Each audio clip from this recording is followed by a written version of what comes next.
Graça e a paz, queridos. Hoje damos continuidade ao nosso estudo sobre as festas bíblicas, as festas judaicas. Como nós já dissemos no vídeo anterior, se você ainda não assistiu, assista lá para você prosseguir nesse. São 7 festas que o Senhor estabeleceu, divididas em 3 viagens. Na primeira viagem, eles celebravam a festa da Páscoa, pães ázimos e molho das primícias. Na segunda viagem, eles celebravam a festa de Pentecostes. E na terceira viagem, eles festejariam as festas das trombetas, expiação e tabernáculos. Então essas são as 7 festas. Todo judeu teria que comparecer ao Senhor no mínimo 3 vezes ao ano para Jerusalém para a celebração dessas 7 festas. Uma coisa que nós já dissemos no vídeo anterior é que para mim poder participar da Páscoa, que é a primeira festa, eu tinha que ser circuncidado. Isso está exatamente em Êxodo, capítulo de número 12, versículo de número 48. Fala bem assim: qualquer estrangeiro residente entre vocês que quiser celebrar a Páscoa do Senhor terá que circuncidar todos os sexos masculinos da sua família, então poderá participar como natural da terra. Nenhum incircunciso poderá participar. Ou seja, se você não fizesse a circuncisão, que era o sinal da aliança de Deus com Abraão, você não poderia participar da Páscoa. E se eu não participo da Páscoa, eu não posso participar das demais festas. Porque para mim participar de Pentecostes, eu tinha que ter participado de Páscoa. Ou seja, para mim participar da festa posterior, eu tenho que ter participado da festa anterior.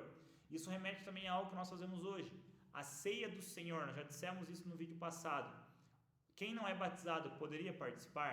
Na minha opinião, não. Por quê? Porque para mim participar de Páscoa, eu tenho que ser circuncidado. Eu tenho que fazer parte do povo de Deus. Para mim participar da ceia do Senhor, eu tenho que ser batizado, porque o batismo é justamente a minha morte com Cristo e a minha ressurreição, para fazer parte do corpo dele. Se a ceia é um sacramento do corpo de Cristo, eu vou estar participando do corpo de Cristo. Se eu não faço parte, por que eu participaria? Então não teria sentido na nossa opinião. Mas vamos hoje, esse vídeo vai ser sobre a Páscoa. O que a Páscoa simboliza? O símbolo da Páscoa histórico, o símbolo da Páscoa histórico, que foi quando o Senhor libertou o povo de Israel do Egito. A Páscoa está ligada a essa grande libertação do Senhor, a saída do povo do Egito, o povo de Israel do Egito. O que aconteceu nesse dia? O anjo da morte, ele passa sobre o Egito e mata todos os primogênitos dos egípcios. E protege quem? Protege os primogênitos de Israel. Qual era a grande característica disso? Era que todo hebreu na sua casa ele tinha que ter sacrificado um cordeiro e passado sangue nos umbrais das portas. Então o anjo da morte, à meia-noite, ele passaria sobre a casa dos hebreus e mataria os primogênitos do Egito. O que isso significa, meu irmão? Páscoa é uma passagem, passar sobre. Então ali o povo de Israel foi liberto da escravidão do Egito, e isso simboliza a Páscoa. Nós temos que entender o sentido histórico da Páscoa para entendermos o que a Paulo fala, que Cristo é o nosso Cordeiro Pascal. Cristo é a nossa verdadeira Páscoa, porque assim como o povo hebreu foi liberto do Egito, Cristo Jesus nos libertou do império das trevas e nos transportou para o reino do seu Filho. Então nós temos que ter muita clareza nisso. Uma coisa antes da gente entrar específico na Páscoa, abra em Êxodo capítulo 12, versículo 17. Vai estar falando sobre a Páscoa. Olha o que a Páscoa faz.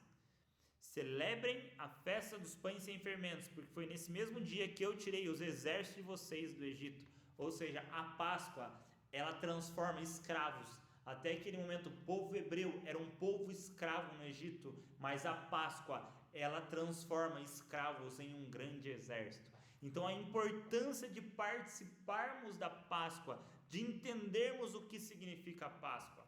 A Páscoa, meu irmão, cumprida nos tempos de Moisés, dessa libertação do povo, é um cumprimento da promessa que Deus fez para Abraão. Por quê? Porque a Páscoa, ela vai significar a origem da nação de Israel e do início da sua liberdade, porque a partir dali o povo é liberto do Egito e então eles começam a peregrinação para a terra prometida e se transformam na nação de Israel. Então isso é muito importante, é um dos cumprimentos proféticos da promessa que Deus faz para Abraão, que faria dele uma nação. Vamos entrar específico na Páscoa agora. Abra antes de tudo, abra em João capítulo 1, versículo 29. Vai falar quando João Batista ele vê Jesus no dia seguinte, o batismo de João Batista vê Jesus e ele falou assim: eis o Cordeiro de Deus que tira o pecado do mundo. Meu irmão, para você entender a Páscoa e entender principalmente o aspecto da Páscoa com Jesus, porque Jesus é o cumprimento da Páscoa, ele é o nosso verdadeiro Cordeiro Pascal, e por isso João Batista falou: eis o Cordeiro de Deus que tira o pecado do mundo. Para você entender a Páscoa, você tem que entender o significado do Cordeiro, o que o Cordeiro da Páscoa trouxe. Isso nós vamos ter que entender, porque se nós não entendermos a Páscoa, nós não podemos entender porque Jesus é o Cordeiro. Então entenda isso. E uma coisa importante, meu irmão, assim como os hebreus foram libertos do Egito, eu repito, pela Páscoa, por Jesus Cristo, a morte dele na cruz, nós somos libertos do pecado e da morte.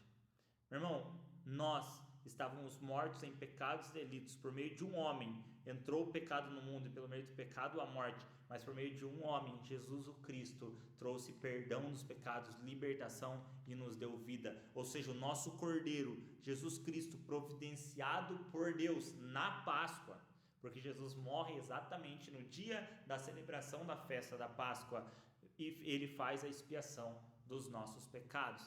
Vamos para Êxodo capítulo número 12, para a gente ir específico no texto de Páscoa. Entenda algo, Deus ele é muito criterioso, ele cumpriu o sentido profético da Páscoa exatamente no dia da celebração da Páscoa.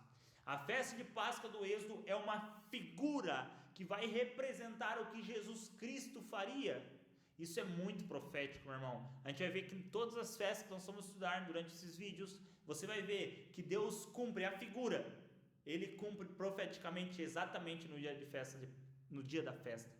Jesus Cristo morre como Cordeiro Pascal exatamente no dia da festa da Páscoa. O Espírito Santo é derramado em Atos 2 exatamente no dia da festa de Pentecostes. E nós cremos que o Pai vem tabernacular conosco na terra exatamente no dia da festa de tabernáculos, porque festas bíblicas é a agenda de Deus, é a sequência da agenda de Deus. Êxodo capítulo 12 vai estar as instruções que o Senhor dá para Moisés sobre a Páscoa. Olha o que o Senhor vai falar para Moisés. O Senhor disse a Moisés e Arão no Egito: este deverá ser o primeiro mês do ano para vocês. Primeira característica, ele vai falar assim: olha, como eu já disse, em Israel há o calendário civil e o calendário religioso. Eles já estavam no 7º mês do calendário civil de Israel. E o Senhor fala para Moisés: Moisés, esse agora é o primeiro mês para vocês. O que passou, Moisés, fica para trás. A partir de agora, esse é o primeiro mês para vocês. Meu irmão, o que isso quer representar comigo e com você? É que Páscoa é o início de todas as coisas. Páscoa é a nova vida. A Bíblia fala que nós estávamos mortos em pecados e delitos. Meu irmão, tudo que ocorreu na sua vida antes da Páscoa, meu irmão, foi crucificado com Cristo e agora eu tenho uma nova vida. Nós precisamos entender isso. Meu irmão, a sua vida não começou quando você nasceu. A sua vida começa quando você recebeu Cristo Jesus. Quando você teve um encontro com Ele, você foi salvo por Ele. Por quê? Porque a nossa vida só tem valor a partir do momento que encontramos Cristo. O que é antes? Antes só foi perca de tempo e morte. Então nós temos que, e é isso que Cristo queria falar para eles, para Israel. Esse é o primeiro mês para vocês, porque a partir de agora eu começo a cumprir. Então Páscoa, na minha e na sua vida, determina um novo início, uma nova vida. Por isso Paulo fala tanto: você é nova criação. Você morreu com Cristo e nasceu por uma nova vida. Nós temos que ter clareza nisso, querido. E é por isso que o Senhor deixa muito claro isso. Entenda algo: tudo que veio antes da Páscoa não serve para nada. O que importa é a partir do dia que eu recebi o Senhor, eu me tornei uma nova criatura, o novo nascimento. A minha vida só tem sentido quando ela está alicerçada em Cristo Jesus. Então esse é o primeiro aspecto. Vamos seguir para o versículo seguinte. Versículo 3. Digam a toda a comunidade de Israel que no 10º dia deste mês, todo homem deverá separar um cordeiro ou um cabrito para a sua família, um para cada casa. Se uma família for pequena demais para um animal inteiro, deve dividi-lo com o seu vizinho mais próximo, conforme o número de pessoas e conforme que cada um puder comer. O animal escolhido será macho de 1 ano, sem defeito, e pode ser cordeiro ou cabrito. Guardem-no até o 14º dia do mês, quando toda a comunidade de Israel irá sacrificá-lo ao pôr do sol. Olha que interessante, meu irmão. O cordeiro, ele era escolhido no 10º dia, para ser morto só no 14º dia. Por que isso? Pense, você tem que ter muito clara a imagem do cordeiro. Então, no 10º dia, ia lá, escolhia um cordeiro, eu separava esse cordeiro. Eu só ia matá-lo depois de 4 dias. Mas você concorda comigo que o dia que eu separei, que eu escolhi aquele cordeiro, ele já estava morto? Ele só estava aguardando o quê? O dia de ser sacrificado. Olha que interessante o que a Bíblia fala em 1 Pedro, capítulo 1, versículo 18 ao 21. 1 Pedro, capítulo de número 1, versículo 18 ao 21.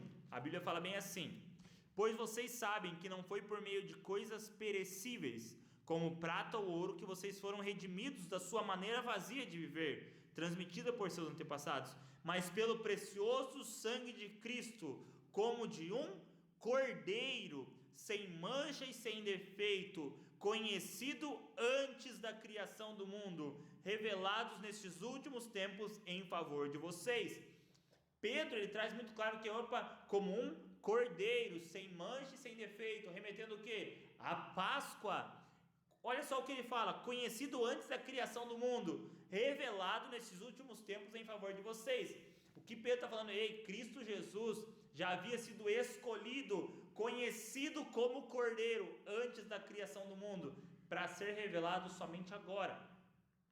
Abra Apocalipse capítulo 13, versículo 8.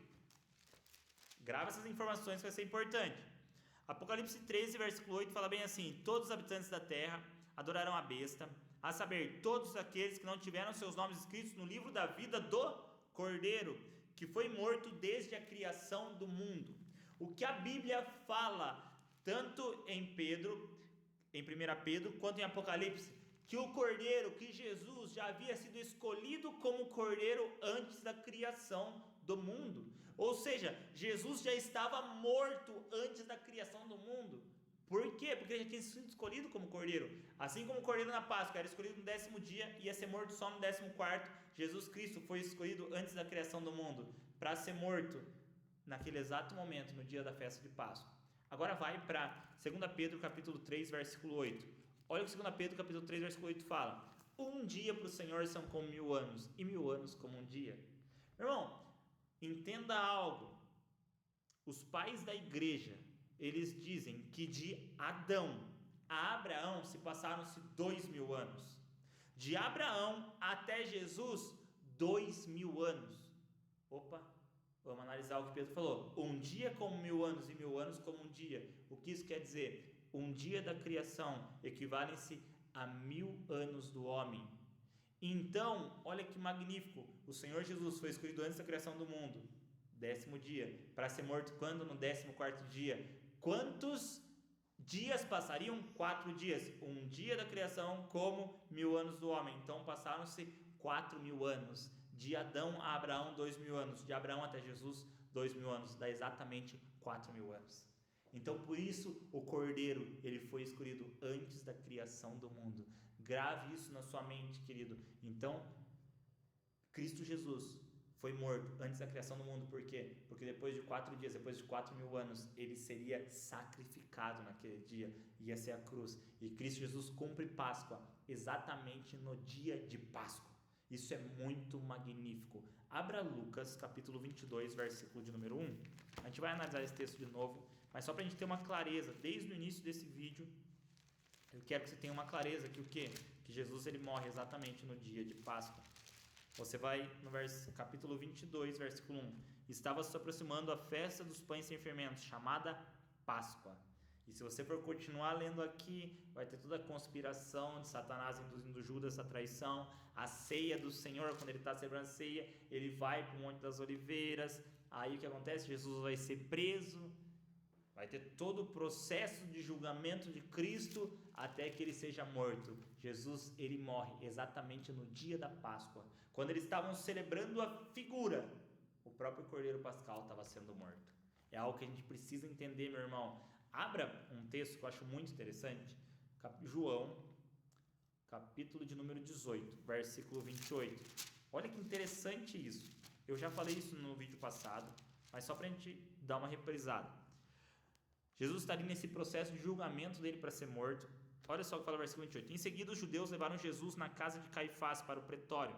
Já estava amanhecendo e, para evitar contaminação cerimonial, os judeus não entraram no pretório, pois queriam participar da Páscoa.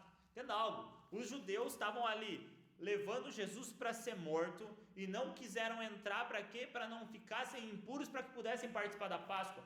Olha só, meu irmão, eles estavam contemplando naquele dia, exatamente o dia de Páscoa, mas eles estavam matando o Cordeiro Pascal. O sentido profético da Páscoa era Jesus o Cristo. E eles estavam aqui, para não ser impuro. Cuidado, a religiosidade nos impede de ver Jesus como Cordeiro. Muitas vezes nós não conseguimos identificar o que Deus está fazendo na terra, por quê? Por causa da religiosidade. Jesus não se revelou para Anás e Caifás, não sabiam que o Messias tinha nascido, que Jesus tinha nascido, mas pastores de ovelhas sabiam, mas magos vindos da Babilônia sabiam. Muito cuidado, meu irmão, tenha um relacionamento com Cristo de verdade, amém? Só abrir um parênteses sobre isso, para a gente voltar em Êxodo capítulo 12, acredito que deu para entender a questão do dia, do 10º para o 14º dia. Vamos passar para o versículo de número 3. Digam a toda a comunidade de Israel que no 10º dia deste mês todo homem deverá separar um cordeiro ou um cabrito para a sua família, um para cada casa. Então é muito importante você ter essa consciência. Só uma coisa para falar antes disso, abre em Gênesis capítulo 22, só para me contar o que acontece em Gênesis capítulo 22, do 7 ao 8. Gênesis capítulo 22 vai ter uma descrição de Abraão, quando Abraão pega Isaac e vai sacrificar Isaac. Vai no versículo de número 6. Abraão pegou a lenha para o holocausto e a colocou nos ombros de seu filho Isaac, e ele mesmo levou as brasas para o fogo e a faca. E caminhando os dois juntos, Isaac disse a seu pai Abraão: meu pai. Sim, meu filho, respondeu Abraão. Isaac perguntou: as brasas e a lenha estão aqui, mas onde está o cordeiro para o holocausto? Olha a pergunta de Isaac: aonde está o cordeiro para o holocausto? Meu irmão, Jesus Cristo já tinha sido separado como cordeiro para o holocausto. E olha o que vai acontecer nessa trama dessa história. Abraão respondeu, versículo 8, respondeu Abraão: Deus mesmo há de prover o cordeiro para o holocausto, meu filho. E os dois continuaram a caminhar juntos. Aí vai seguindo a sequência da história.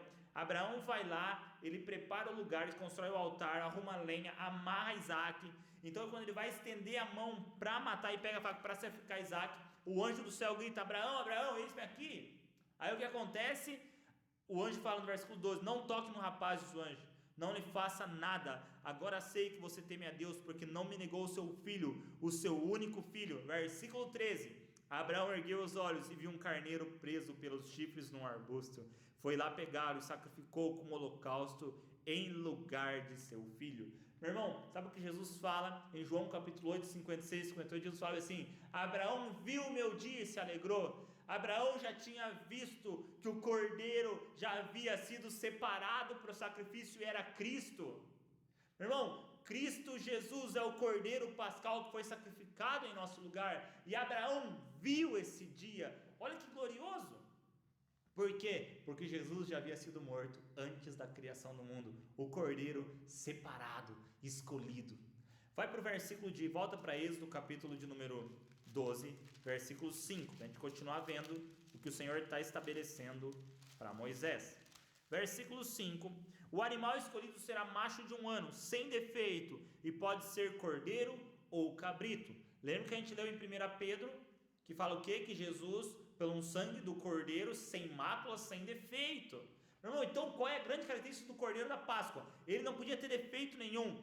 Um dos grandes motivos dele ter que separar no 10º dia para matar no 14º é porque durante todo esse período o pai da casa ele ia ficar analisando o cordeiro, ver se ele tinha algum defeito, porque a ordenança era o quê? Que ele não tivesse defeito algum. Uma pergunta, querido: Jesus, que é o nosso cordeiro pascal, ele foi examinado pelas pessoas? Muito examinado, meu irmão. Quem procurou defeito em Jesus? Fariseus procuraram defeito em Jesus, Anás e Caifás procuraram defeito em Jesus, Pilatos, Herodes, todos procuraram defeito em Jesus. Então olha, eu não vejo culpa alguma nele. Eles não achavam culpa alguma nele, meu irmão. Até o próprio ladrão na cruz procurou defeito em Jesus, mas não acharam defeito nele, meu irmão, porque Cristo Jesus é um cordeiro sem defeito, sem mácula. Cristo Jesus é o homem perfeito. Meu irmão, a gente precisa entender isso, querido, porque os homens, eles analisaram, eles procuraram de diversos modos, de diversas maneiras achar algum defeito nele. Por isso Jesus passa por todo esse procedimento de julgamento, para ele mostrar claramente para todos os homens que ele foi o Deus perfeito, o homem perfeito, o Deus homem perfeito. Jesus veio como um homem à terra, em tudo foi tentado, mas nunca pecou. Não há pecado nele, meu irmão. Nós temos que ter clareza disso. Jesus cumpriu todas as exigências da lei. Ele é o nosso Deus homem. Jesus veio como um homem, meu irmão. Ele foi tentado como homem, mas ele venceu. Ele é o cordeiro pascal sem defeito. E todos tiveram que examinar ele. E cada um era como se passasse. Analisa ali. Tem um defeito? Não, não tem. Então ele é justamente o cordeiro pascal. Entenda algo, querido. A vida de Jesus representa a lei. Um homem perfeito, cumprindo muito além das exigências da lei. Enquanto que a sua morte representa a graça, porque um homem perfeito morrendo no lugar dos pecadores. Querido, às vezes a gente pode perguntar assim, puxa, a vida de Jesus sem defeito adiantaria para nós? Não, meu irmão, sabe por que não adiantaria? Porque a vida de Jesus perfeito, ele só nos condenaria, mostrando que um homem, Jesus homem, veio e cumpriu tudo, então só trazia mais condenação, mas a sua morte é que faz expiação dos nossos pecados, é a sua vida em nosso lugar. Ele se fez maldição por mim e por você. Essa é a grande graça da Páscoa. Cristo Jesus morreu em nosso lugar para nos dar vida e vida em abundância, querido. Olha que magnífico, só nessa parte de examinar o Senhor e ver Ele como perfeito, meu irmão. Cristo Jesus cumpriu as exigências da lei nele. Ele é o nosso cordeiro pascal, que tira o pecado do mundo e nos dá vida e vida em abundância. E vamos ao seguinte, quando o cordeiro tinha que ser sacrificado, ele era morto entre a tarde, a tardinha. O cordeiro pascal era sempre comido à tardinha do dia anterior. E Jesus, ele faz o quê? Ele morre entre as duas tardes. Entre as duas tardes, Jesus é morto. Ele celebra a Páscoa com seus discípulos. E ele morre na Páscoa. Lucas 22 vai falar isso.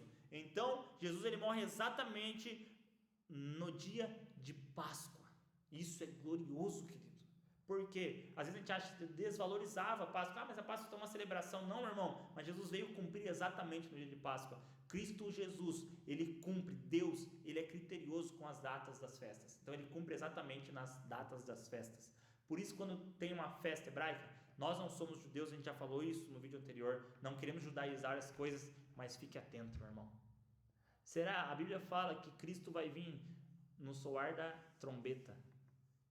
Paulo vai explicar isso melhor, que é na última trombeta. Será que vai estar tendo uma festa de trombetas quando vai tocar a trombeta e Jesus virá? Será que o próprio Deus vai tabernacular com os homens exatamente numa festa de tabernáculos? A gente vai falar isso muito específico lá na frente. Outro ponto, Pentecostes. Quando foi derramado o Espírito Santo? Exatamente na festa de Pentecostes. Será que Jesus vai cumprir integralmente Pentecostes exatamente num dia da festa de Pentecostes? Pense e reflita sobre isso, que é muito importante. Continua em Êxodo capítulo 12, versículo 46. Outra característica do cordeiro, qual era? Vocês a comerão numa só casa, não levem nenhum pedaço de carne para fora da casa, nem quebrem nenhum dos ossos. Uma das grandes ordenanças é que não podia quebrar nenhum dos ossos. Meu irmão, o que acontece com Cristo? Vai em Salmo capítulo 34, versículo 20. Só para você ter muita clareza disso. Meu irmão, se você for analisar o cordeiro pascal, é magnífico, porque você vê exatamente Cristo Jesus cumprindo todos os requisitos, tudo que a palavra de Deus falou para Moisés da Páscoa, Cristo Jesus vem e cumpre. Salmos capítulo 34, versículo 20, fala assim: protege todos os seus ossos, nenhum deles será quebrado. E a profecia vai de novo, nenhum osso dele vai ser quebrado. Aí o que acontece no dia? João capítulo 19, versículo 32 ao 33. Lá para o livro de João, capítulo 19, 32 ao 33. O que acontece na morte de Jesus? Vieram então os soldados e quebraram as pernas do primeiro homem que fora crucificado com Jesus, e em seguida as do outro. Mas quando chegaram a Jesus, constatando que já estava morto, não lhe quebraram as pernas. Em vez disso, um dos soldados perfurou o lado de Jesus com uma lança e logo saiu sangue e água. Meu irmão, que glorioso! Entenda algo, Deus nunca perde o controle da história, Ele cumpre exatamente as profecias. Queridos, você percebe que o soldado vai lá e quebra a perna de um, depois foi quebrar a perna do outro, porque já não foi quebrar de um, já foi de Jesus, porque Jesus não foi primeiro? Porque, meu irmão, porque a profecia tinha que se cumprir, e quando eles veem que Jesus está morto, eles não quebram a perna dele. O que eles fazem? Eles perfuram o lado de Jesus, por quê? Porque Zacarias capítulo 12, versículo 10 tinha profetizado sobre isso. Meu irmão, estude as profecias, estude as festas, querido, se dedique ao Senhor e você vai conseguir compreender os mistérios de Deus, você vai conseguir compreender o cumprimento das palavras proféticas, porque magos vindos da Babilônia sabiam que Jesus estava nascendo, porque eles tinham ouvido a profecia de Daniel. Os religiosos não se atentaram, não conseguiram identificar, mas magos vindos da Babilônia sabiam exatamente que Jesus estava nascendo naquele momento. Você imagina que glorioso, meu irmão, você participar do nascimento de Jesus. Anás e Caifás, os sumos sacerdotes, não participaram, mas magos vindos da Babilônia participaram, puderam usufruir disso. Volta para Êxodo capítulo 12, versículo 3 e 4. Ele vai falar da escolha, o versículo 4 fala bem assim, vai o versículo 3 mesmo. Digam a toda a comunidade de Israel que no 10º dia deste mês, todo homem deverá separar um cordeiro ou um cabrito, para a sua família, um para cada casa. Se uma família for pequena demais para um animal inteiro, deve dividi-lo com seu vizinho mais próximo, conforme o número de pessoas e conforme que cada um puder comer. Meu irmão, olha que interessante. Era um cordeiro para cada casa, para cada família. O que isso representa, meu irmão, é que a salvação de Deus, ela sempre foi projetada para cada casa e para cada família. Lembra que Josué fala, eu e a minha casa serviremos ao Senhor. Atos capítulo 16, versículo 31. Olha o que fala. Atos capítulo de número 16, versículo de número 31. Eles responderam, creia no Senhor Jesus e serão salvos você e os de sua casa. Meu irmão, se o pai de família crer, ele vai preparar um cordeiro para sua casa e vai trazer salvação para sua casa. Nós temos falado muito isso sobre os dias de Noé. Noé era um homem que preparou uma estrutura capaz para suportar as tempestades que estão vindo, uma estrutura capaz de suportar as tempestades que estão vindo para ele e para sua família, meu irmão. Meu irmão, lembre-se de uma coisa. Faraó, quando encontra Moisés fala, ei, nós temos que ir celebrar uma festa no Senhor no deserto. O que Faraó fala, uma das grandes propostas de Faraó para Moisés foi assim, vai vocês e deixa a sua família. Meu irmão, quantos de nós temos ido na caminhada da fé e temos esquecido da nossa família, querido? Moisés fala, de maneira nenhuma, vai todo mundo. Meu irmão, a salvação de Deus é projetada para sua casa. Se você pagar um preço de oração, intercessão, jejum, a sua casa vai ser salva. É promessa de Deus. O cordeiro que eu preparo não é só para mim, mas é para minha casa inteira, para minha família inteira, meu irmão. Eu quero falar com aqueles que são homens de Deus, ministros do Senhor. Meu irmão, o sucesso do ministério não apaga o fracasso da família. Cuidado, querido. Cuidado, às vezes a gente quer fazer as coisas, esquecemos a nossa família no Egito. Não, nós estamos vendo a verdadeira Páscoa. O cordeiro é para a nossa casa, nós vamos preparar o cordeiro. Se você preparar o cordeiro na sua casa, toda a sua família é salva. Amém, querido? E também vai existir um cordeiro para quê? Um cordeiro para a nação. Se você for em Êxodo 29, do 38 ao 42, vai falar isso também. E também é um cordeiro para casa, um cordeiro para a nação e um cordeiro para o mundo. João 1, 29 e 36, Apocalipse 5, 12 e 13. E eu quero falar para você que Jesus é o cordeiro para a minha casa, Jesus é o cordeiro para a minha nação e Jesus é o cordeiro para o mundo. Ele é o cordeiro perfeito. E uma coisa interessante também da Páscoa é se a gente for em Êxodo capítulo 12, versículo de número 22, vai falar bem assim: molhem um feixe de isopo no sangue que estiver na bacia e passem o sangue na viga superior e nas laterais das portas. Nenhum de vocês poderão sair de casa até o amanhecer. Quando o Senhor passar pela terra para matar os egípcios, verá o sangue na viga superior e nas laterais da porta, e passará sobre aquela porta, e não permitirá que o destruidor entre na casa de vocês para matá-los. A Páscoa, querido, o que era? Eu passava o sangue nos umbrais da porta, nas laterais da porta, e quando o anjo visse a morte, o anjo da morte visse aquele sangue, ele passava sobre. Meu irmão, é o sangue de Jesus que nos traz salvação. Nós temos que crer nisso. Se você for em Apocalipse capítulo 12, versículo 11, vai falar assim: eles, diante da morte, não amaram a própria vida e o venceram pelo sangue do Cordeiro. É o sangue do Cordeiro que nos dá vitória, querido. Nós temos que crer nisso, crer na Páscoa, nessa grande libertação sobre o povo de Deus. Se você tiver o sangue do Cordeiro na sua casa, não tema mal algum, querido. Por quê? Porque você está salvo em Cristo Jesus. E como eu já disse, o significado da Páscoa é passar sobre, passar por cima. A Páscoa tem muito a ver com o quê? Tá ligado à proteção divina sobre os primogênitos. Por quê? Porque os primogênitos dos hebreus não morreriam, somente os primogênitos dos egípcios. Agora tem uma coisa muito interessante sobre primogênito. Muitas vezes na Bíblia, Deus rejeitou o primogênito natural e estabeleceu o primogênito espiritual. O que acontece? Deus rejeita um primogênito e estabelece outro. Exemplos: Jacó e Esaú. Quem era o primogênito? Era Esaú. Deus rejeitou Esaú e escolheu Jacó. Outro exemplo clássico: Ismael e Isaac. O primogênito seria Ismael, mas Deus escolheu Isaac. Outro exemplo: quem é o primogênito? Adão. O primeiro Adão. Deus rejeita o primeiro Adão e estabelece o segundo Adão, que é Jesus Cristo. Até mesmo da nação do Egito. A nação do Egito é bem mais antiga do que a nação de Israel, mas Deus rejeita o Egito e estabelece Israel. O que isso tem a ver? Sabe o que isso tem a ver? É que Deus rejeita a nossa vida natural e dá valor à nossa vida a partir com Ele, a nossa vida espiritual. Lembra que eu falei que Páscoa é o início de tudo? Deus rejeitando a nossa velha vida para estabelecer uma nova vida com Ele. E essa nova vida que Deus fala que é primogênito, que é o primeiro. Você viu que até no calendário Deus estava rejeitando. Isso é muito interessante. Outra característica do cordeiro que a gente leu, ele tinha que ser o quê? Tinha que ser macho. Por que macho? Porque por um homem entrou o pecado e por um homem também foi feita a expiação. 1 Coríntios capítulo 15, versículo 21 vai falar isso. Todos nós estávamos em Adão, no primeiro Adão, mas o cordeiro então veio para quê? Para trazer expiação dos pecados, perdão dos pecados e libertação dos pecados. Então eu não estou mais em Adão, eu estou em Jesus. Vai para o versículo de Êxodo capítulo 12, versículo de número 8. Fala bem assim: naquela mesma noite comerão a carne assada no fogo, com ervas amargas e pão sem fermento. O pão sem fermento vai representar o quê? A vida sem orgulho de Jesus, sem defeitos, sem pecado.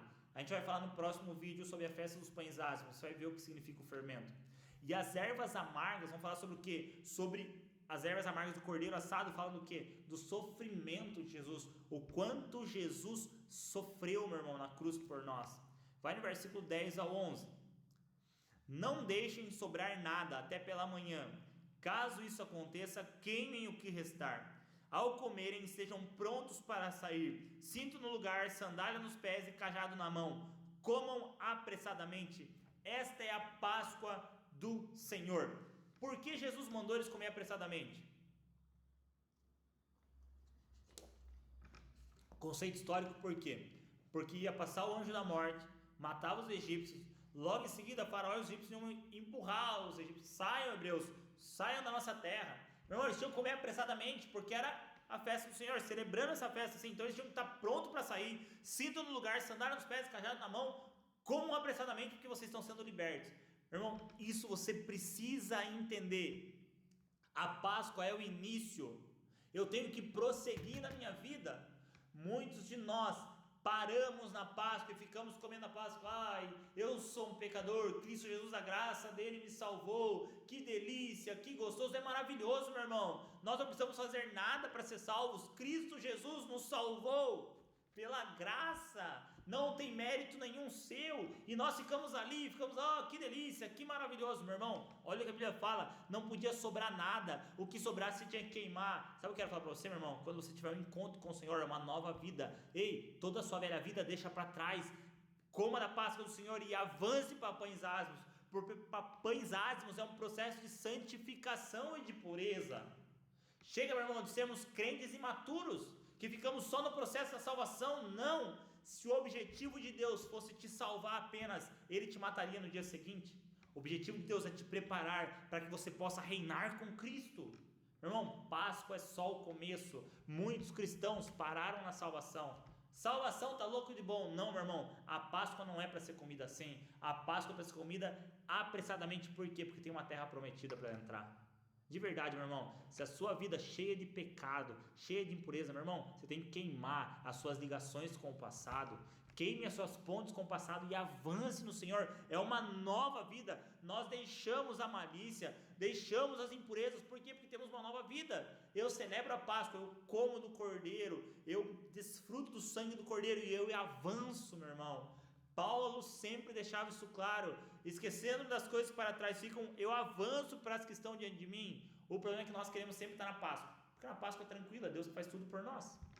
Na Páscoa é Ele exclusivamente, mas pães ázimos, existe um trabalho a ser feito pelo homem, mortificação da nossa carne, e isso é importante. Então, grave isso na sua mente, não pare em Páscoa, isso é um grande perigo.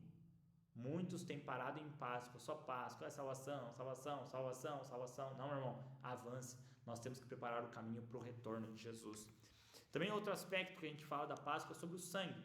O que trouxe a proteção para eles era o sangue do Cordeiro. O que nos traz proteção, meu irmão? O sangue do Cordeiro. A banda de Lírios tem uma música que fala assim: vamos pintar essa cidade de vermelho com o sangue do Cordeiro, meu irmão. Porque entenda algo, existe até uma linguajar judaico que fala bem assim: como foi a redenção nos dias do Egito, assim será a redenção final. Então, isso nós precisamos entender também a Páscoa no sentido escatológico. O que significaria isso? Que a última redenção vai ser como a primeira. Irmão, vai ser exatamente como foi. O Dan Juster tem um livro muito interessante, A Páscoa, para a interpretação do Apocalipse. É sensacional, querido. A chave para o Apocalipse. Páscoa, a chave para o Apocalipse. Meu irmão, você tem que entender que Faraó representando o anticristo, Moisés e Arão representando as duas testemunhas, as pragas representando os juízos de Deus, a libertação que Deus vai fazer. Então você precisa entender isso para avançar no Senhor. Aí outro aspecto que a gente vai falar, vai para Lucas capítulo 22, versículos 7 e 14. Não sei se os irmãos estão entendendo claramente o sentido da Páscoa. Isso é muito importante a gente entender. Lucas capítulo 22, do 7 ao 14. Jesus vai falar que ele estava ansiosamente para comer da ceia com eles. Olha o que fala o versículo 7. Finalmente chegou o dia dos pães sem fermento, no qual deveria ser sacrificado o cordeiro pascal. Jesus enviou Pedro e João dizendo: vão preparar a refeição da Páscoa. Olha que glorioso, querido. Aqui algo muda completamente a história. Até aqueles dias eles celebravam a Páscoa, lembrando da libertação do Egito, mas naquele dia exatamente estava se cumprindo a verdadeira Páscoa. Naquele dia Jesus Cristo estaria morrendo. Todos os cordeiros mortos, desde Abel até esse momento, apontavam para Jesus como cordeiro pascal. E naquele dia Jesus vem, celebra a ceia com eles. E olha que magnífico que fala no versículo 14. Quando chegou a hora, Jesus e seus apóstolos reclinaram-se à mesa e lhes disse: desejei ansiosamente comer esta Páscoa com vocês antes de sofrer. Olha os mandamentos assim: ei, eu estava esperando para comer essa Páscoa. Por quê? Porque era exatamente naquele dia que Jesus ia cumprir o sentido da Páscoa, que era o quê? Um cordeiro derramando o seu sangue para trazer salvação para todos os homens. Páscoa, meu irmão, está ligada à salvação, à nossa salvação. Jesus Cristo morrendo na cruz, derramando o seu sangue, trazendo perdão dos pecados e te dando uma nova vida com Ele. E olha só o que Jesus fala, que Ele estava ansioso para comer essa Páscoa. Versículo 16, pois eu lhes digo, não comerei dela novamente, até que se cumpra no reino de Deus. Recebendo um cálice, ele deu graça e disse: tomem nisso e partilhem uns com os outros, pois eu lhes digo que não beberei outra vez do fruto da videira, até que venha o reino de Deus. Tomando o pão, deu graças, partiu e deu aos discípulos, dizendo: isto é o meu corpo dado em favor de vocês, façam isso em memória de mim. Da mesma forma, depois da ceia, tomou o cálice, dizendo: este cálice é a nova aliança no meu sangue, derramado em favor de vocês. Meu irmão, por que na nossa ceia não tem um cordeiro? Já parou para pensar? Na nossa ceia tem o quê? O pão e o vinho. Por quê? Porque naquele dia Jesus estava morrendo como cordeiro. Nós não precisamos mais de um cordeiro, porque Jesus já fez o sacrifício, e o sacrifício dele é único, uma só vez. já foi cumprido em Cristo Jesus, na morte dele na cruz. Ele cumpre o sentido da Páscoa. E nós, quando nós celebramos a ceia, é como se Jesus ali, ele cumprisse o sentido profético da Páscoa. Porque Páscoa anunciava o quê? Lembrava eles do quê? Da saída do povo do Egito. E anunciava a morte de Jesus como Cordeiro Pascal. Isso era Páscoa. Grave isso. Páscoa, ela lembrava os egípcios da saída deles do Egito, lembrava os israelitas, os judeus, da saída deles do Egito, e anunciavam que um dia Jesus Cristo viria morrer pelos nossos pecados.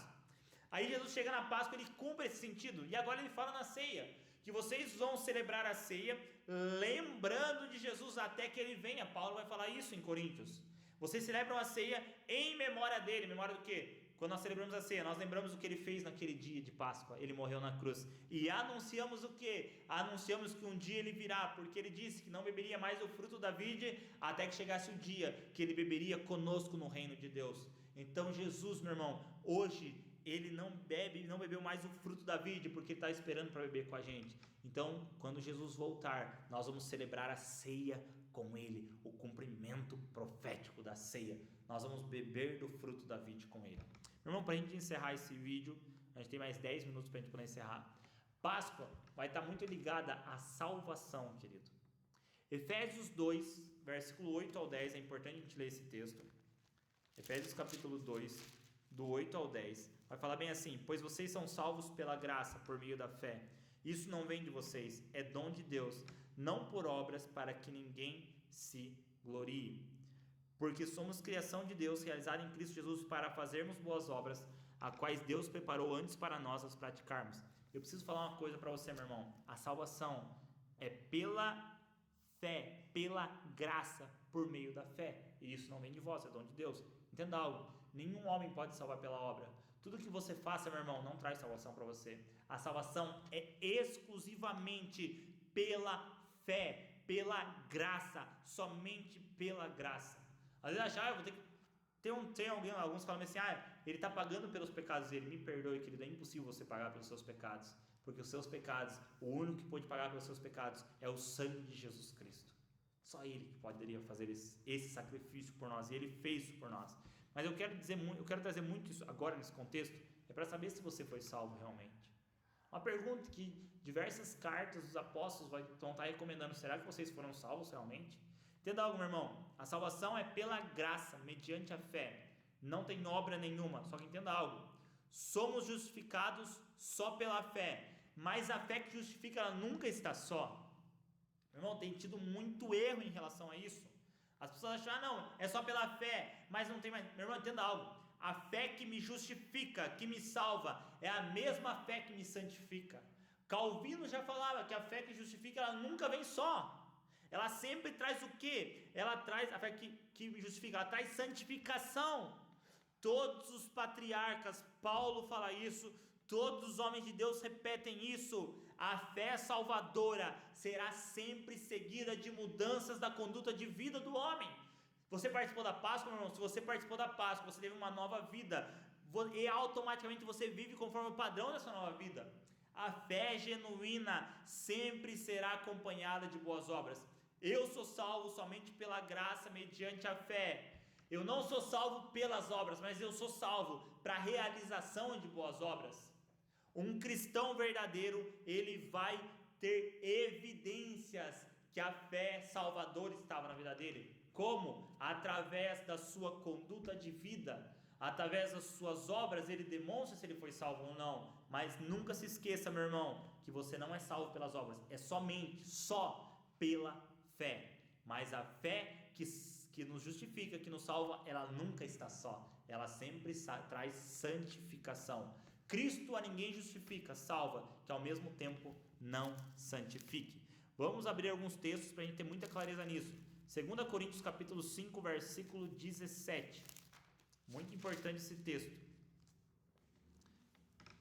Portanto, se alguém está em Cristo, é nova criação. As coisas antigas já passaram, eis surgiram coisas novas. Se eu participei da Páscoa, eu reconheci o Cordeiro Pascal na minha vida, eu participei da Páscoa, meu irmão, automaticamente eu tenho o quê? Uma nova vida. Não tem como eu viver na velha vida. 1 Coríntios capítulo 6, versículo 11, vai falar bem assim: Assim foram alguns de vocês, mas vocês foram lavados, foram santificados, foram justificados no nome do Senhor Jesus Cristo e no Espírito do nosso Deus. Meu irmão, é impossível você falar que é salvo se a sua vida não condiz com um caráter segundo Deus. Nós somos aperfeiçoados, é um avanço, mas se você continuar na prática do pecado, meu irmão, você nunca conheceu a Cristo, você nunca foi salvo. Olha o que Tiago vai trazer, Tiago capítulo 2, versículo 14. De que adianta, meus irmãos, alguém dizer que tem fé se não tem obras? Acaso a fé pode salvá-lo? Opa! A princípio parece que Tiago até está contradizendo o que Paulo fala em Efésios, mas não. O que ele está falando é que o quê? É que se a sua fé ela não evidencia uma nova vida, ela não trouxe santificação na sua vida, na verdade você nunca teve fé. A sua fé foi uma fé morta. E a fé morta ela não salva. Olha o que continua falando.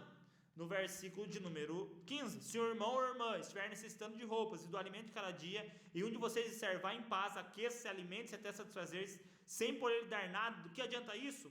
Assim também a fé por si só, se não for acompanhada de obras, está morta. Mas alguém dirá, você tem fé, eu tenho obras. Mostre-me a sua fé sem obras, e eu lhe mostrarei a minha fé pelas obras. Você tem que ter clareza disso, meu irmão. A fé salvadora, ela vai ter o que? Santificação. São lados da mesma moeda, como Efésios capítulo 2, 8 e 10 fala. Vocês foram salvos pela graça, isso não vem de vós, é dom de Deus, para que ninguém se glorie. Todavia, vocês foram salvos para quê? Para praticar as boas obras que Deus preparou. Então chega dessa ideia. Ah não, pessoa só crê. Tem muita pessoa confundindo crença intelectual com fé verdadeira. Muito cuidado. Meu irmão, para você ter a fé verdadeira, para você tem que o quê? Crer no Senhor Jesus, se arrepender dos seus pecados. O que é arrependimento? Muito importante. Arrependimento é uma tristeza profunda pelo pecado, uma mudança de pensamento, uma renúncia ao pecado e um sincero compromisso de abandoná-lo e viver em obediência a Cristo. Meu irmão, é afastar-se do mal e voltar-se para Deus. Abra Lucas 24, 47, só para você ter clareza de alguns textos da Bíblia sobre isso. Talvez nosso vídeo fique um pouco mais longo do que a gente imaginava, mas é que a gente precisa trazer isso, meu irmão, porque tem muita falsa doutrina sendo pregada nas igrejas. Eu aconselho todos a lerem esse livro do Wayne Grudem, Teologia da Livre Graça. Tem uma graça sendo pregada esses dias, que não é a graça salvadora de Cristo, é uma graça transformada em libertinagem. Cuidado, meu irmão, nós vamos levantar uma voz nesses dias como profetas do Senhor, denunciando essa falsa graça, porque tem muita gente que está achando que foi salva e na verdade nunca teve um encontro com o Senhor. Lucas 24, 47, fala bem assim: e que em seu nome seria pregado o arrependimento para perdão de pecados a todas as nações, começando por Jerusalém. Ou seja, tem que ser pregado o que é arrependimento. Como é que pode alguém falar que é salvo e não tem arrependimento, meu irmão? Não tem uma mudança de vida? Vai para Atos capítulo 2, versículo 38. Atos capítulo 2, versículo 38. Olha o que fala. Pedro respondeu: arrependam-se, cada um de vocês seja batizado em nome de Jesus Cristo, para perdão dos pecados, e receberão o dom do Espírito Santo. Tem que ter arrependimento. Atos 3,19. Atos 3,19 fala bem assim: arrependam-se, pois, e volte-se para Deus, para que os seus pecados sejam cancelados. Sem arrependimento não há salvação. Arrependimento de pecados e fé em Cristo Jesus são dois lados da mesma moeda, dois aspectos da mesma decisão do seu coração. Quando eu tenho fé em Cristo Jesus, vai trazer o que? Arrependimento na minha vida e uma volta ao Senhor. Meu irmão, grave o que Calvino falava: a salvação é só pela fé, mas a fé que me salva, ela nunca está só. Ela sempre vai trazer santificação. Abra em Atos 5,31. Atos 5,31 fala bem assim: Deus o exaltou colocando à sua direita como príncipe salvador para dar a Israel arrependimento e perdão de pecados. Sempre tem arrependimento para ter perdão de pecados. Atos capítulo 11, versículo 18. Atos capítulo 11, versículo 18. Ouvindo isso, não apresentaram mais objeções e louvaram a Deus, dizendo: então Deus concedeu arrependimento para a vida, até mesmo aos gentios. Atos 11, 18, já demos. Atos capítulo 20, versículo 21. Olha o que Atos 20, 21 vai trazer. Testifiquei tanto a judeus como a gregos que eles precisavam converter-se a Deus com arrependimento e fé em nosso Senhor Jesus. Olha o que Atos 20, capítulo 21 fala. Testifiquei tanto a judeus como a gregos que eles precisam converter-se a Deus com arrependimento e fé em nosso Senhor. Arrependimento e fé, eu repito, são lados da mesma moeda. Meu irmão, arrependimento de vida, arrependimento, alguns dizem, é mudança de mentalidade. Meu irmão, não é só mudança de mentalidade, mas é uma mudança tanto de mentalidade quanto de vida. Queridos, eu quero dar um exemplo para você em relação a isso de arrependimento, como essa mudança tem que ser. Meu irmão, alguns dizem que arrependimento seria só uma mudança de mentalidade. Vou dar um exemplo para vocês. Imagine só que eu pratico adultério. Aí chega alguém, eu não sei que é pecado isso. Chega alguém e fala para mim: olha, adultério é pecado. Aí eu posso ter uma crença intelectual que é pecado. Mas se eu não mudar a minha postura, não tem arrependimento, querido. Eu posso continuar adulterando. Então, crença intelectual, só uma mudança de mente que não serve. Tem que ter arrependimento. O que seria um arrependimento verdadeiro então? É eu saber que é pecado, sentir uma tristeza profunda, eu me voltar para Deus, sentir nojo daquilo que eu fazia, abandonar essa prática e viver uma vida de santidade. Isso é arrependimento, queridos. Sabe, chega dessa ideia. Sem arrependimento não há salvação. E olha só, uma pergunta que os apóstolos sempre trazem nas cartas deles é o que? Para a igreja: será que você realmente é salvo? Minha pergunta hoje para encerrar esse vídeo: será que você realmente participou da Páscoa ou ainda não? Abra 2 Coríntios capítulo 13, versículo 5. Fala bem assim: examinem-se para ver se vocês estão na fé. Provem-se a si mesmo. Não percebem que Cristo Jesus está em vocês, a não ser que tenham sido reprovados? Opa, o que o apóstolo Paulo está querendo fazer assim? Ei, examine se você realmente é salvo. Eu quero fazer esse questionamento com você agora, querido. Irmão, será que você participou mesmo?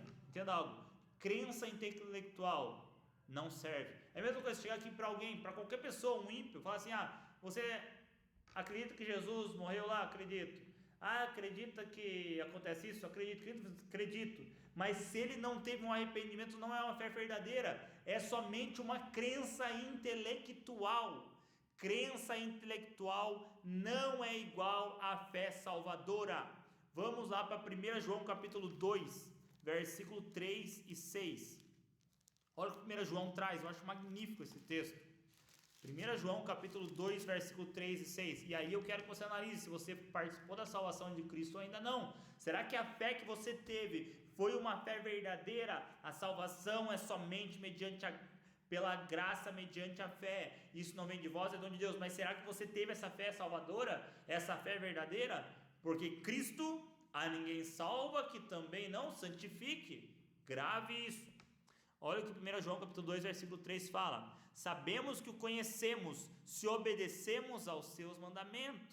Aquele que diz eu conheço, mas não obedece aos seus mandamentos, é mentiroso e a verdade não está nele.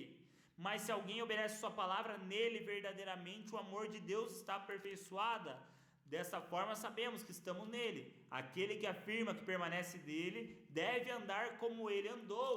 Meu irmão, João é muito claro. Vai para 1 João capítulo 3. O capítulo 3 para mim é gritante.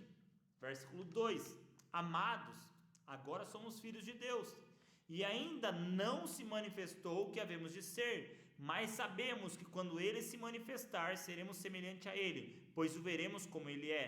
Versículo 3: todo aquele que nele tem essa esperança purifica-se a si mesmo, assim como ele é puro. Todo aquele que pratica o pecado transgride a lei. De fato, o pecado é a transgressão da lei. Vocês sabem que ele se manifestou para tirar os nossos pecados, e nele não há pecado. Pegue na sua Bíblia, grife, risque, versículo 6.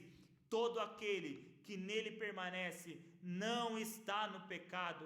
Todo aquele que está no pecado não o viu nem o conheceu.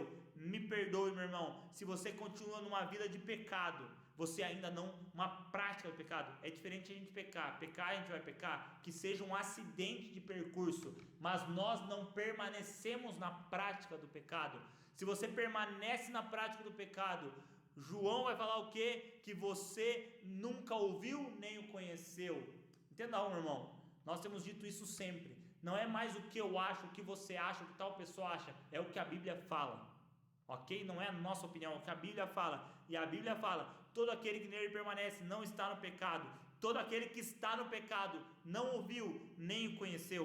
Olha o que ele vai continuar falando: filhinhos, não deixe que ninguém os engane. Aquele que pratica a justiça é justo, assim como ele é justo. Aquele que pratica o pecado é do diabo, porque o diabo vem pecando desde o princípio. Para isso o Filho de Deus se manifestou, para destruir as obras do diabo. Todo aquele que é nascido de Deus não pratica o pecado, porque a semente de Deus permanece dele, e ele não pode estar no pecado, porque é nascido de Deus. Desta forma sabemos quem são os filhos de Deus e quem são os filhos do diabo. Quem não pratica a justiça não procede de Deus, tampouco quem não ama o seu irmão. Querido, aqui o apóstolo João deixa o quê? Muito claro, meu irmão. No cristão, grave isso, sempre vai haver evidências de boas obras ou mudanças claras em sua conduta de vida. É impossível você falar que você foi salvo, participei da Páscoa, se a sua vida continua a mesma, se você não tem mudança de vida, meu irmão. Nós temos que ter um processo de santificação. Cristo, eu repito isso umas 10 vezes para ficar fixado: Cristo a ninguém justifica, salva, que também não santifique. E o cristão salvo, meu irmão, ele nunca vai confiar nas suas próprias mãos, mas sim, ele vai depositar a sua confiança exatamente no Senhor. Deixa eu fazer uma pergunta para você aqui, um momento de reflexão nesse último momento do nosso vídeo. Se hoje você tivesse que comparecer diante de Deus e Deus perguntasse bem assim: por que eu deveria deixar você ter a vida eterna? Qual seria a sua resposta? Deus já assim, por que você tem que ter a vida eterna? Uns responderiam meio assim: porque eu dei o meu melhor para ser um bom cristão. Irmão, sabe o que é isso? Você está crendo na salvação pelas obras. Você não é salvo pelas obras que você pratica, é somente pela graça mediante a fé. Segundo tipo de resposta, pode dizer assim: porque eu acredito em Deus e tento fazer a sua vontade. Seria a salvação por fé mais obras, porque daí eu tento fazer a sua vontade. Não é por isso que nós somos salvos, meu irmão. Eu sou salvo somente pela graça mediante a fé. Terceira resposta que pode ter: porque eu creio em Deus de todo o coração. É uma salvação pela fé, mas a fé como obra. Eu uso a fé como obra, porque eu creio em Deus de todo o coração. Mas então qual seria a resposta certa? Resposta certa seria: porque eu recebi um presente do Senhor pela graça. Nunca foi e nunca será mérito meu, e eu confio na promessa da salvação. Irmão, entenda isso. A fé é uma confiança na provisão salvadora de Cristo. A Páscoa, Cristo, a libertação deles do Egito, foi um ato exclusivo de Deus.